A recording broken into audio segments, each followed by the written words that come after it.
আজকে দেখাবো মালদা জেলার সুজাপুর এলাকার প্রত্যেকটা মানুষকে আমার আন্তরিক শুভেচ্ছা এবং ভালোবাসা সবাইকে জানিয়ে আমি আজকে দুই একটা জিনিস আপনাদের সামনে বলার জন্যই আজকের ভিডিও, আজকের যে আলোচনা, তাতে করে আপনাদেরকে অনুরোধ করব ভিডিওটা শেষ পর্যন্ত দেখবেন। সামনে দেখছেন আমাদের সুজাপুর বিধানসভার একজন সক্রিয় নেতা আব্দুল হান্নান এবং মালদা জেলা পরিষদের সদস্য, উনি সামনে আছেন। প্রত্যেকটা ঘরে ঘরে গিয়ে মানুষের অভাব এবং অভিযোগের কথা উনি আজকে শুনছেন এবং সবাইকে সচেতন করার জন্য আজকে উনি বিধানসভা এলাকার সুজাপুর বিধানসভার এলাকার প্রত্যেকটা মানুষকে ডেকে উনি আলোচনা করছেন এবং সবাইকেই সেই পরামর্শ দিচ্ছেন যে আপনারা সঠিক কাজ করুন, কর্মসংস্থান ফিরিয়ে পাই এবং নিজের কর্মসংস্থানে যেন তারা ঠিকভাবে কাজ করতে পারে, সেই জন্যই আজকের আলোচনা।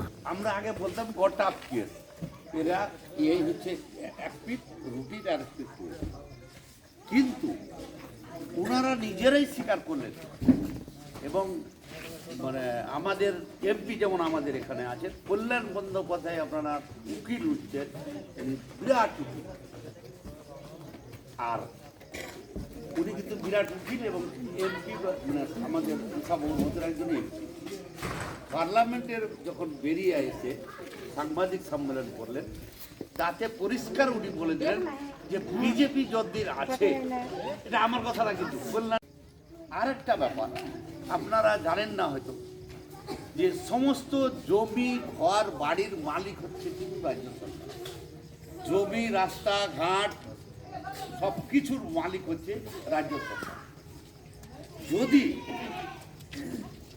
কোনো রাজ্য সরকারের কাছে যেমন এনটিপিসি হয়েছে, যেমন ফারাক্কা ব্যারেজ হয়েছে, এটা সেন্ট্রালের, কিন্তু রাজ্য সরকারের কাছে জমি নিতে হবে। রাজ্য সরকার হচ্ছে জমি বাড়ি ঘরের মালিক, সব কিছু মালিক রাজ্য।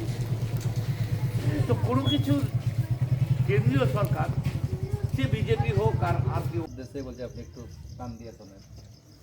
বাগিচা পাড়াটা 100% কংগ্রেস সাপোর্টার একটা বুথ, এবং এই পাড়াটার সাথে একটা নোংরা রাজনীতি হয়েছে বিগত দিনে।